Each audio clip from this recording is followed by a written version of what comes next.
Isang magandang gabi po ng Martes sa inyong lahat. Latest weather update po muli tayo.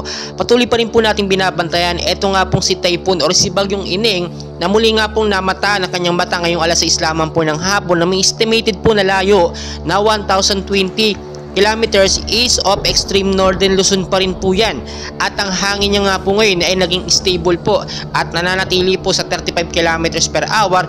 Malapit pa rin po yan sa sentro na may bugso pong pumapalo naman sa 55 kilometers per hour. Pa-northwestward po rin po yung kilos sa bilis po na 20 kilometers per hour.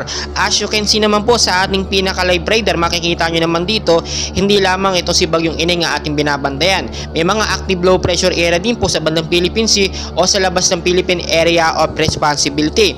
Itong si Bagyong Ining po, ina-expect po natin ilang oras lamang po ang bibilangin or bukas o sa makalawa ay lalabas na nga po ito ng par. Dahil kung makikita nyo na nga po, nag-stay lamang siya or yung kanyang lakas sa 35 kilometers per hour. So hindi natin ito dapat pangambahan at hindi po tayo dapat mag-alala dahil hindi naman po ito ganun kadelikado or kalakas. Sa ngayon po kung makikita nyo, tignan natin mabuti yung pinakamata niya, itong si Bagyong Ining, makikita nyo po 35 kilometers per hour. Pero yung lokasyon niya, posible pa rin po yan magbago. So hindi po natin inaalis yung mga posibilidad na magbago po ang direksyon nito.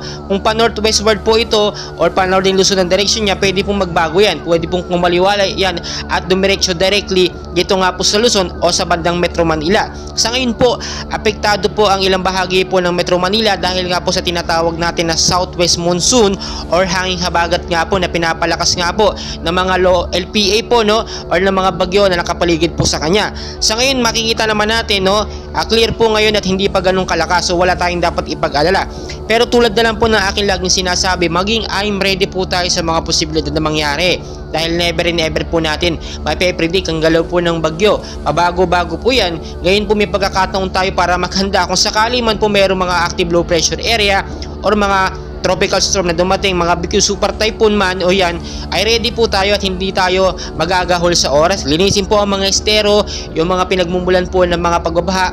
Mag-ingat po kayo dyan, lalo na po yung mabababang lugar. Kapag alam nyo pong malakas ang pag-uulan tuloy-tuloy, expected nyo po magkakaroon nyo ng pagbabaha. Ganun din sa mga matataas na lugar. Mag-ingat po kayo dyan sa banta po ng landslide kapag mayroon pong patuloy na pag-uulan dahil lalambot ang lupa at ito'y posibleng mauwi sa landslide. Maging I'm ready po tayo sa mga posibilidad na mangyari dahil yan lamang po ang ating panlaban, yung maging handa sa bawat oras po. Patuloy ko po kayo i-update and please pakishare po, like, subscribe, and pahit na rin po ng notification bell para updated po kayo sa ating mga weather updates. Maraming salamat po.